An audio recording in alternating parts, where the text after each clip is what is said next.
Um, so, very happy to have with us Phuthumani Mlotshwa, who's a biomedical scientist with a lot of experience working most of all in different projects, both in Ministry of Health and NGOs in Zimbabwe, but he's also a master in global health and now a PhD candidate at Karolinska in Stockholm.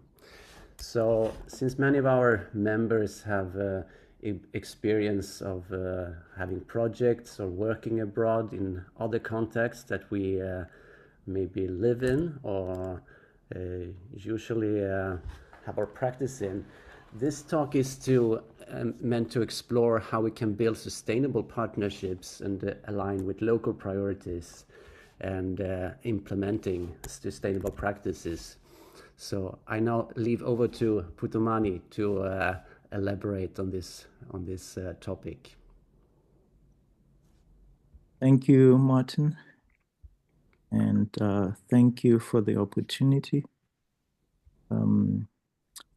Allow me to present. I'll share a presentation. I will talk over a presentation. My name is Phuthumani, or just Phuthumani. I think it's easier that way. My talk this afternoon is to facilitate a discussion. It's more to facilitate a discussion or to lead to a discussion on how we can have collaborative global health and build reflexive and sustainable practices in global health. And this is going to be the outline of my presentation, and I'm going to start with an introduction, look a bit at the evolution of global health, and then I'll look at equity and equitable global health. And then here I might start with sustainable practices, and then look at reflexive research or clinical practice. And then I'll end with questions, maybe that we can talk about, and questions that maybe you would like to ask. But I think maybe throughout the presentation, you can post some questions in the Q&A or in the chat. Yeah, but just to mention that what I'm going to say is a reflection of these are my reflections and insights, and not any way linked to the organizations that or institutions that I work in or work with. And the point is not necessarily to give a lecture, but to share insights that can lead to a discussion or help us as we practice global health or clinical practice in other countries or go on missions. We can reflect so that our practices are sustainable and equitable and actually lead to what we intend them to. So briefly about me, I'm a Zimbabwean. If you see the map of Africa, is somewhere in Southern Africa, just above South Africa. And that's where I got my undergrad training as a biomedical scientist. And I've practiced in a central or regional hospital where I think I've had interactions with international missions, people coming from other countries to do projects where I was working, and I've been involved in several of those projects. And then I've also worked in an international public health NGO. Yeah, so I'm going to be gleaning some of my reflections from that period as well. And then I've had global health training here in Sweden at Karolinska Institutet. and based on research in Uganda. And I've worked a bit with the Swedish Organization for Global Health, where we had a period of doing self-reflections around our work in Uganda as well, as a global health organization. And right now I'm doing my PhD in global health diagnostics, infectious diagnostics at Karolinska Institutet. And under the Holy Care Project. And our projects are based in Uganda, Ethiopia, and Senegal. So I've got a lot to learn from the colleagues here stationed at the Department of Global Public Health. So some of what I'm going to share is coming from what I'm learning, and hopefully at the end of the day, I can learn from you as well. And we're going to do a Menti so that I get to know you a bit as well. If you can use that code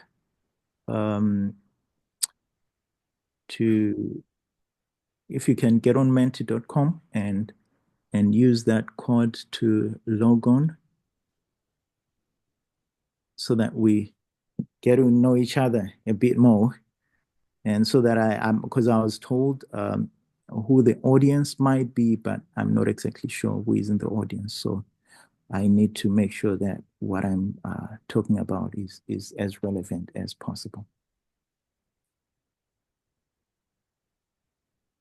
Okay. So I'm going to start it.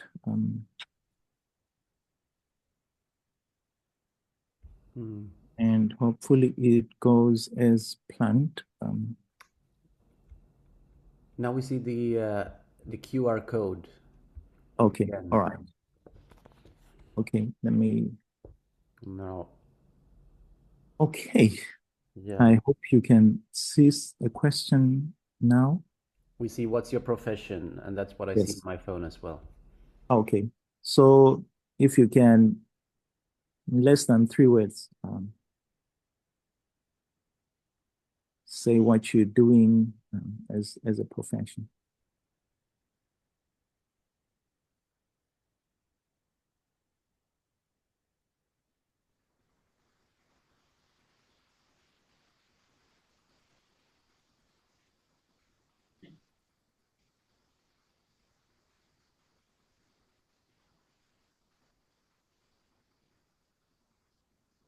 Okay.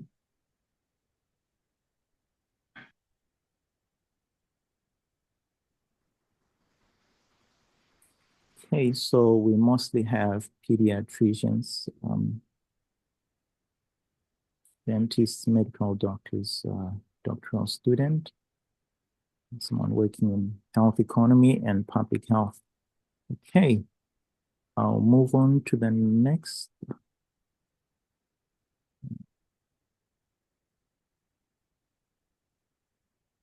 Okay, yes or no, or you can plead the fifth.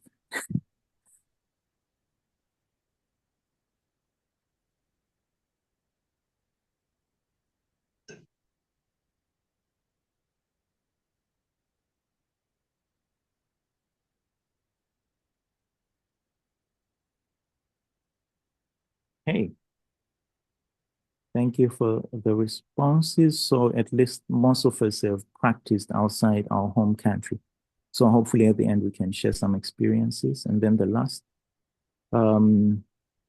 if you could combine a global health project with a vacation, which country would you go to?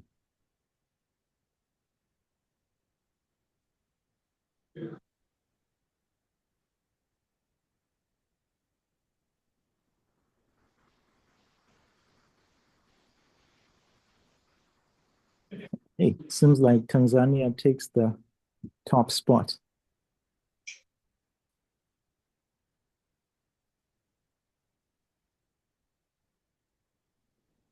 Okay.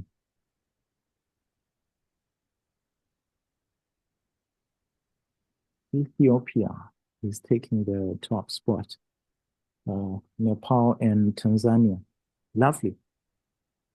Okay, all right. So, okay, we move on now.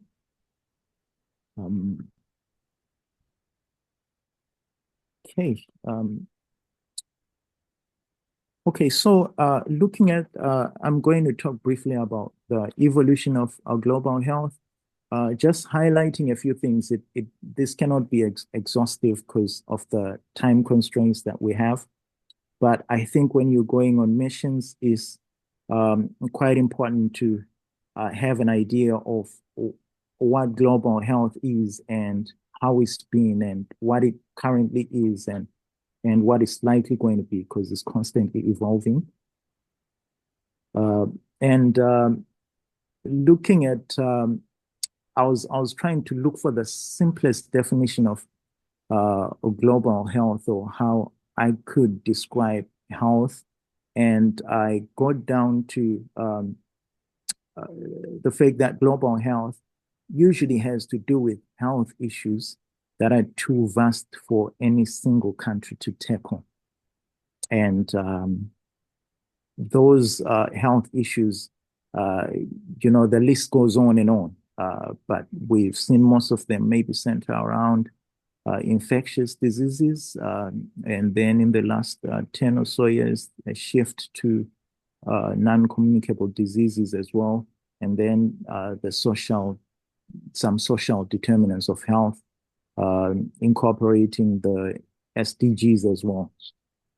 But global health has a history where in the 1960s it was termed tropical medicine, more of going to the tropics to practice medicine. And then it later on shifted to international health. And then in the after year 2000, it then started shifting to global health. And it's constantly shifting. So the landscape is constantly changing. But one of some of the highlights of the changes is that global health is moved from a more of a colonial viewpoint to a collaborative viewpoint. And hopefully I can maybe get into more detail on that later on.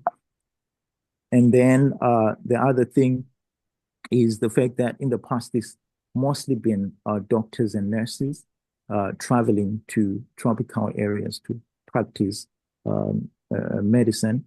But we've seen a shift to interprofessional players and multiple stakeholders involved in global health. And I think we're going to be witnessing a shift, of products moving directly to patients, interventions moving directly to patients from maybe developers. And the other thing, the other shift we've seen is a move from a donor-recipient relationship to interdependence. And the last thing, decision-making being done in high-income countries, at the headquarters in high-income countries, with implementation in low and middle-income countries. But we're seeing a shift toward self-determination from the countries that used to be receptors of interventions, global health interventions, and practices. So the point for highlighting these shifts is so that we can be aware of what was and currently informs the current. What informs the current landscape. And you can find more information in that article that looks at this transition. They do a good job in looking at the different transitions, the advantages and the disadvantages of each period. And with this evolution in global health, there are gains that we we can easily see that are, that are evident. And some of these are numerous, several global health challenges that have been addressed to manageable levels. Look at HIV. The last time I checked, I think HIV is now manageable with ARV treatment. I'm not sure what's going to happen with the current political landscape shifting. And then the other thing that we've witnessed is capacity building for local research in low and middle income countries, with infrastructure being put in place and skilled personnel in low and middle income countries. But then the field as well has been decorated with a few demerits, and part of that is maybe what I can call an aid dependency syndrome, where low and middle income countries have solely depended on aid for a very long time, without much shifting toward self-sustenance and independence or interdependence. So that scale hasn't shifted much, but we hope that it's going to be shifting soon. And then the other thing that maybe gave rise to the decolonizing global health movement was the white supremacy and savior complexes that happen in the field of global health, and some structural inequities that we find in global health. And but what we've witnessed lately is a move toward equitable partnerships. I've had this in so many platforms that is kind of the in thing right now on building equitable partnerships. And and that's also one of the things that was highlighted during my global health training, that global health is all about achieving equity. And that picture, it kind of sums it quite well, the issue of equity versus equality. Usually in society, where is each man for himself, we have the first scenario of equality where, everybody says we equal. Whether you get the fruit or you don't, that's your own problem. But in an equitable society, we want to make sure that everybody gets the fruit. And I think that's the goal behind most of the sustainable development goals. And the definition of equity being a fair and just distribution of health resources, or more of equitable global health, the definition being fair and just distribution of health resources, opportunities, and outcomes. And how we can accomplish that, hopefully I can get into more detail about that, but just to highlight it as I pass, there are several approaches that I think can help us to achieve that. Like, for instance, using bottom-up approaches instead of top-down approaches that might work well in some countries, but might not work well in especially in low and middle-income countries. And then there is community engagement as well. That's highlighted it's been emphasized a lot, as well as co-design and co-creation, which usually result from community engagement. And then there is capacity building. So here I'm just picking some of the most prevalent approaches, to achieving equity. And then looking at local priorities versus funding priorities.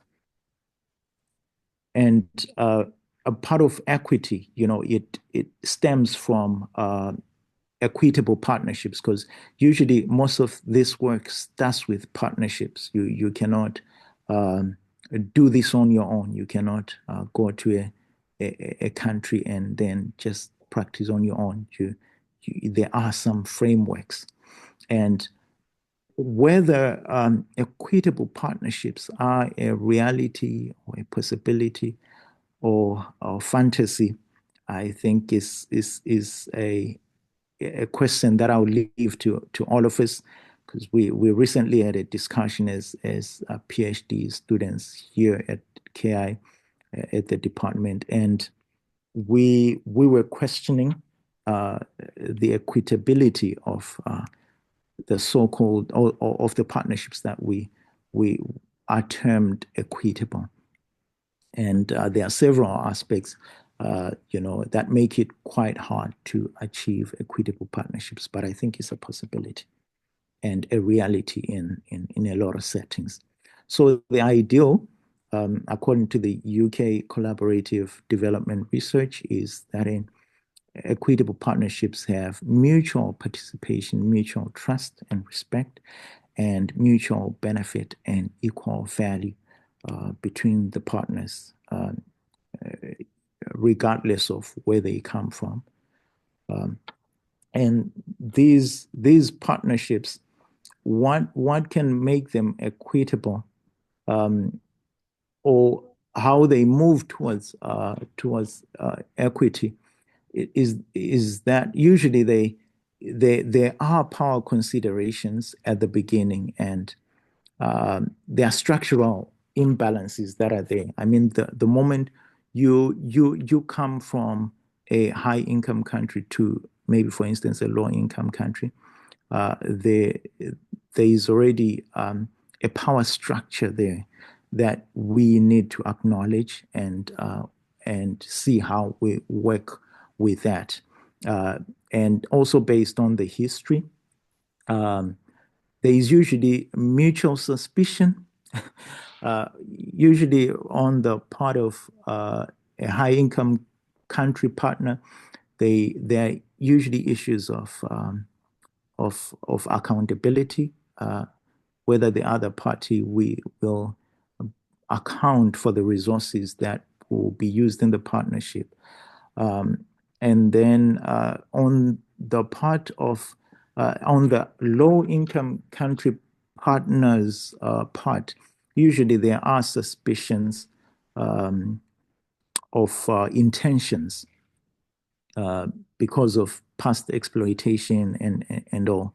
So these are some of the things that we need to be aware of when we getting into the partnerships, and we cannot turn a blind eye to them, and we just need to be aware, so that if you encounter something, you can put it in a frame that, okay, maybe I need to do this because of this, and that. And for one to move towards equitable partnerships, you need to look at all these and make adjustments such that you can move from suspicion to mutual trust. And this takes a while, but it's possible. You can move from intentions being questioned to friendships and trusted partnerships between the different partners. But all this usually takes a bit of work and time and commitment. And some of the things that have been highlighted in, especially from organizations that have undergone these transitions, because we might reflect from our personal experiences, but there are so many organizations that have witnessed these changes and are sharing their wealth of knowledge. And what usually makes this partnership work, from what I gleaned from multiple sources, is that there has to be an organizational mindset where there is commitment to a common goal, not just a one-party goal, but a common goal, and appreciating as well that there might be changes in between. I mean, during the lifetime of the partnership.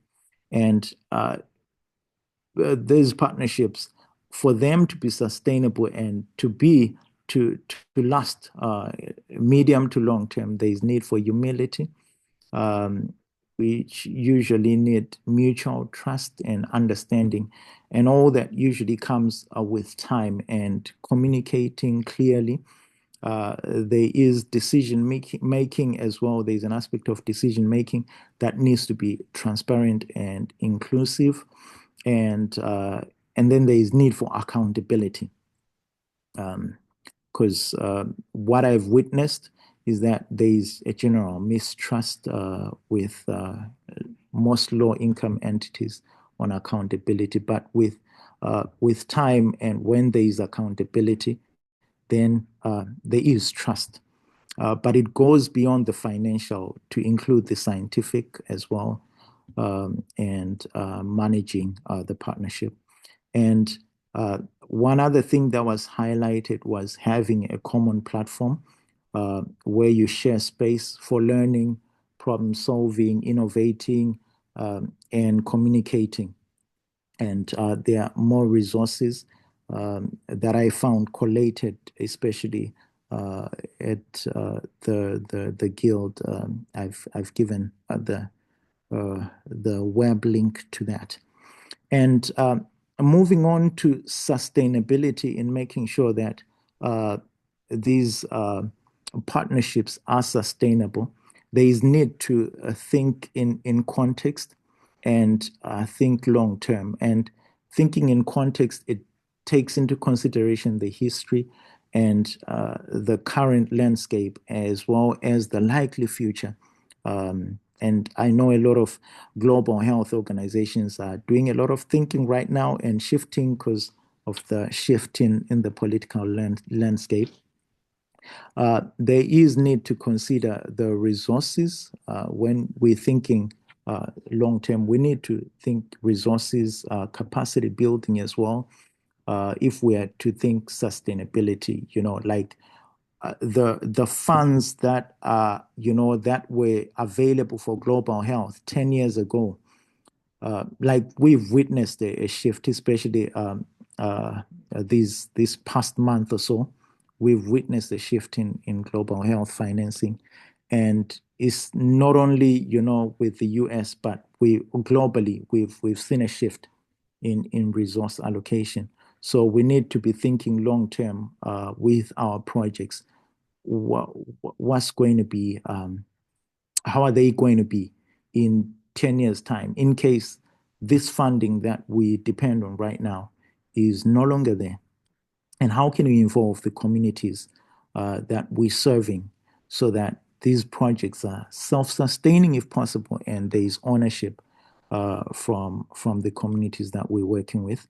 And part of this means collaborating across sectors, not just health. If you are a doctor, it has to go beyond the hospital where you go and practice, or it has to involve other sectors as well, because we've seen that shift, and where you need to do stakeholder mapping. And some of these tools, I'm going to highlight on them later on. Maybe that can help us to do this, things like stakeholder mapping. And then we look at the fact that there are broader determinants of health, maybe in other settings that they might be referred to as the social determinants of health. We need to consider that as well, because the problems we're trying to solve, in other platforms, they've been termed wicked problems. So they take multiple stakeholders and involve other areas of society as well.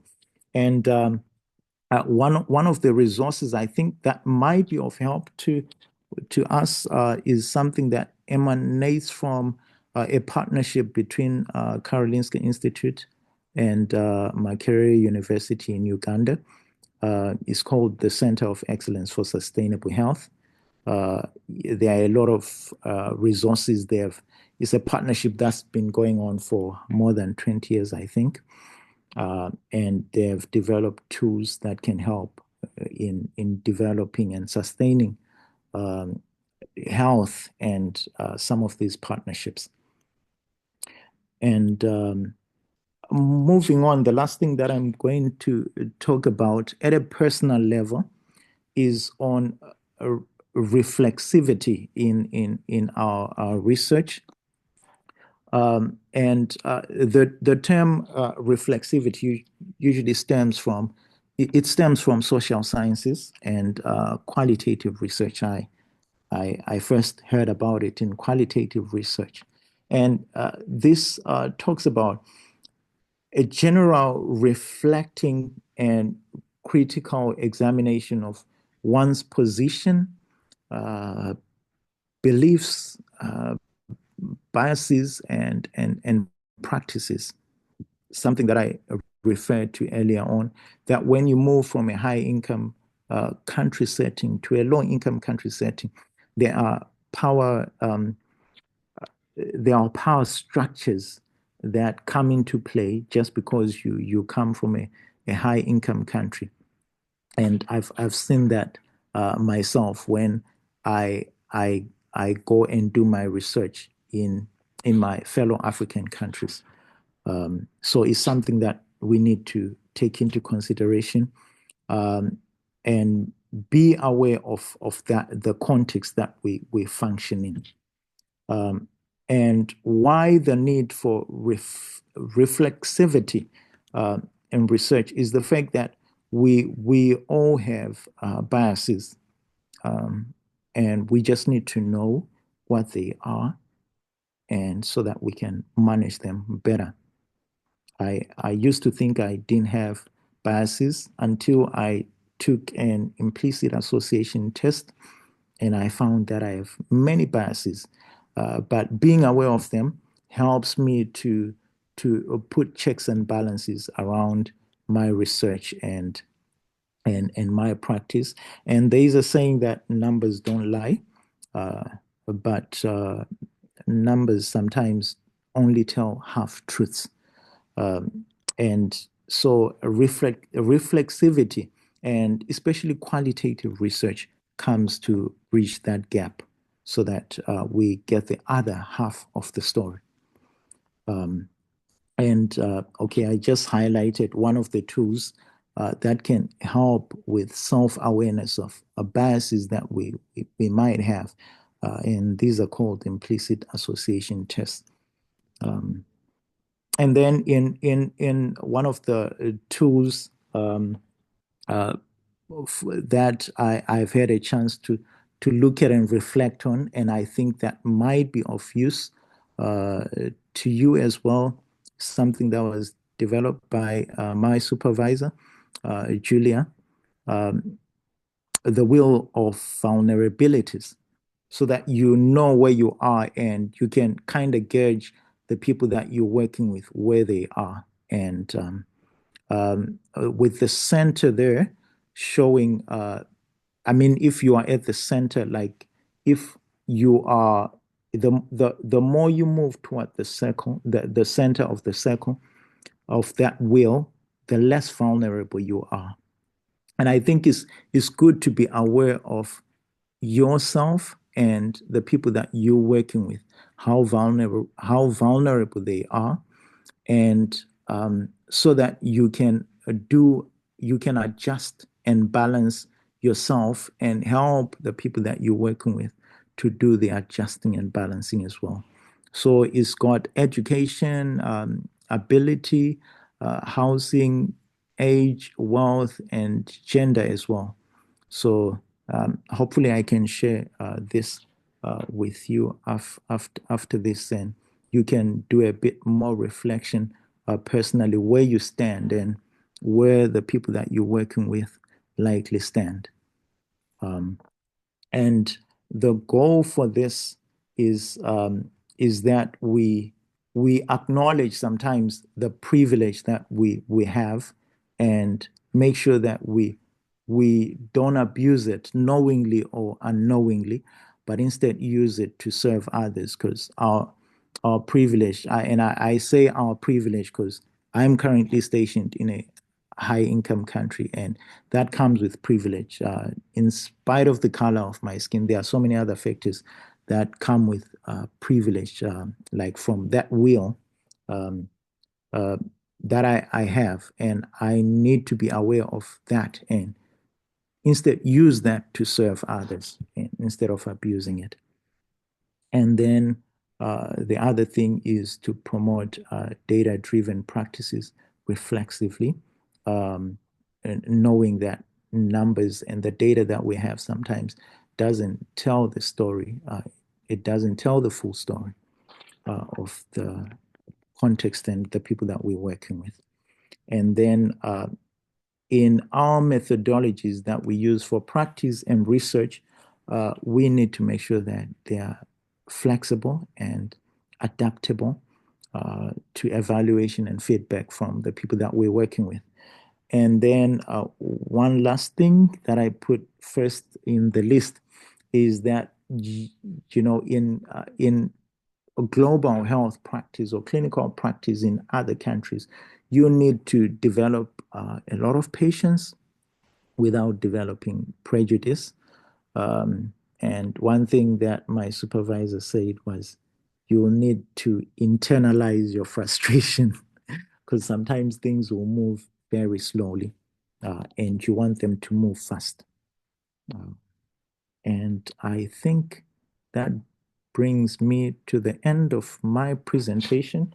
And I think maybe what I would do, I'll allow if there are any questions that we get on that, and if not, then we can reflect a bit on these questions that I thought maybe might be worth discussing in these next 8 or so minutes.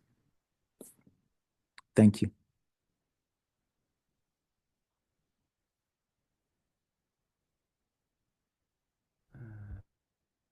Thank you so much, Phuthumani.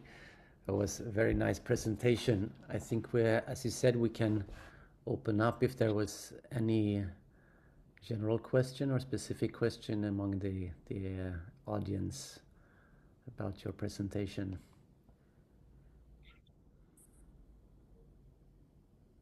Please feel free to mute and either ask a question or respond to any one of these questions so that we share experiences, because what I've shared are my experiences, and like we noted at the beginning, there are other people with other experiences that we can share and benefit from, within this platform.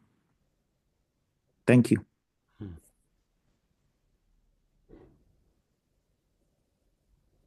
Maybe I can just start with one question. I just got curious on one of your previous slides. You said that there are a lot of privileges by just being and working in a more resourced context that you also experienced while being a student in Stockholm. Could you share some of those privileges you were experiencing yourself, just to give an example? Okay. Whether we like it or not, money is associated with power. And just coming from a high income country is associated with having access to financial resources. And which means when I walk into environments that are low resourced, there is that expectation that I might be bringing that benefit. So that gives me a privilege that I can use it to serve them, or I can abuse it, or maybe act like in a way where I'm not taking that into context. And then I end up asking myself why certain things are working in a certain way. But it's because of that power that's at play, like that power imbalance that's at play. So I think just being aware of those things that are at play, it helps to put certain things within a frame and to know what to do, to bring a balance, to balance out expectations. If maybe is in a partnership, either at the beginning or during the course of the partnership. Thank you.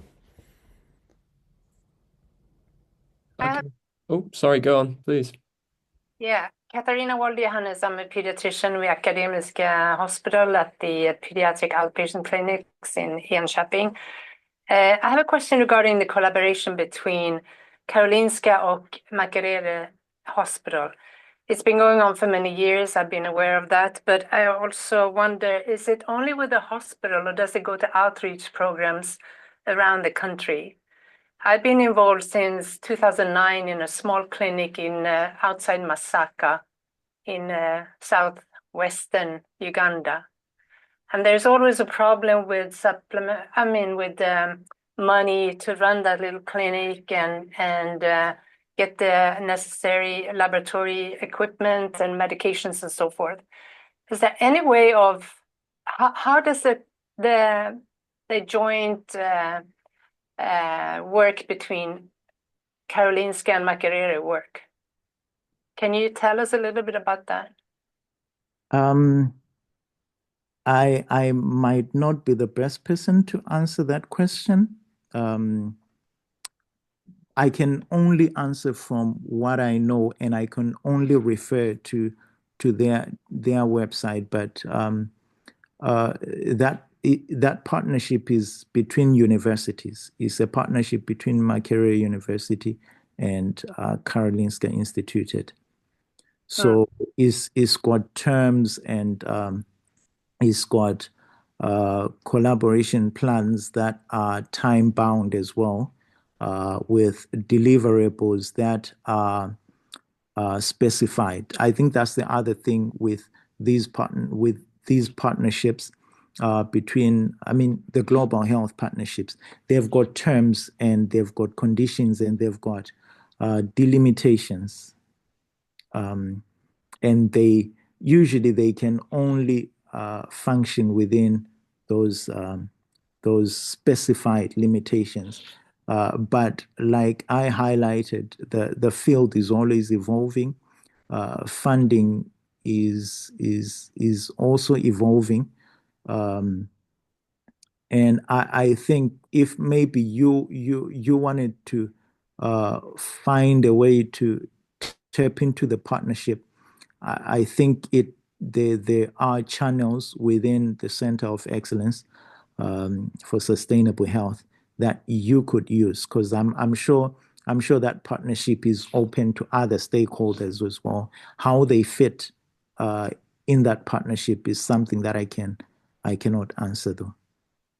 But do you know if the students on the exchange programs, do they go out to smaller communities or they just stay in Kampala? I'm not knowledgeable on that, unfortunately. Is it the website for Karolinska or for Makerere to search? It's a shared website. If you look for search, maybe let me. I'm not sure if there is a way to drop it in the chat. I can Google it probably. Yeah. Oh, here's somebody. It is there within the Karolinska Institute website, and it's also there within the Makerere University website. Thank you very much. Thank you. Good luck. Thank you.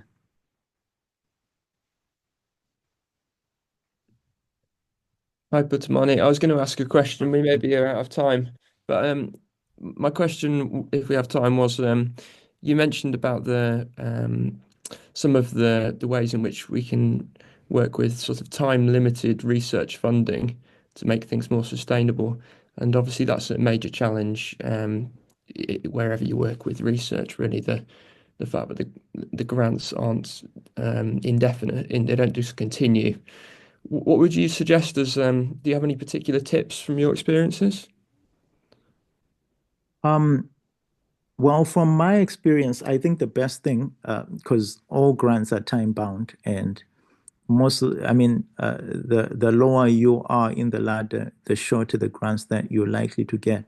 But then I think the best approach would be to find partnerships that are already, in place, like we were talking just now, and to piggyback on them. I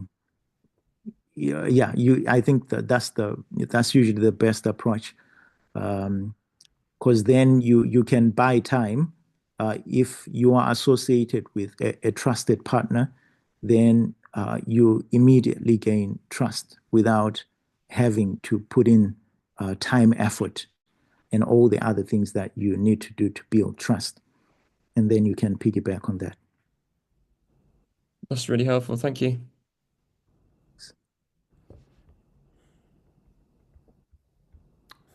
Thank you. We are 1 minute past 1, but if there is any more question from the audience, maybe we can take that also.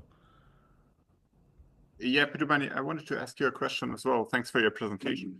Would you say that for yourself, from your personal experience, being from a low-income country helps you when working in other low-income countries? And if so, then what advice could you give to young researchers coming from high-income countries who might work within global health and then also in low-income settings? Thank you, Philip, for that question. I used to think so. I used to think that being from a low-income country was everything that I needed, to go and work in another low-resource country.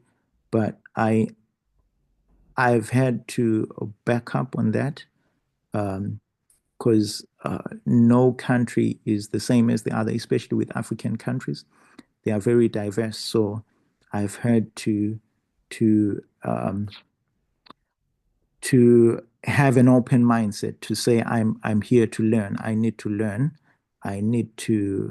But obviously there are other skills that I've gained along the way from working with low resource in a low resource setting that give me an insider's perspective on some fronts.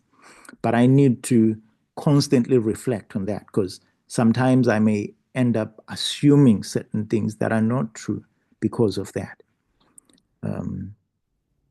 And what advice I would give, I think is I would say study as much as you can about the country you want to work in, you want to work with, and if you get access to funding and you can go there and immerse yourself in the society, I think that would be good, because the people that I'm learning from, they have had to immerse themselves in low resource settings. So when they are doing research, when they are collaborating, when they are writing, it's from extensive stays in low resource settings.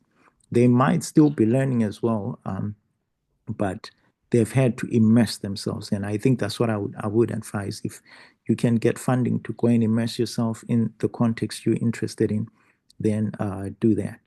Eat their food, dance to their tunes, and have a bit of an experience of what it means to be there as much as you can. Obviously, you can never have a full experience, but I think having an extended immersive stay kind of helps. Thank you very much. Yes. Thank you very much, Phuthumani. I think those beautiful words were good final words to end this webinar. And we recorded this webinar. If there is anyone you know who couldn't attend, we will put this on our YouTube channel later. Okay. Thank you so much. Thank you so much, Martin, and thank you everyone.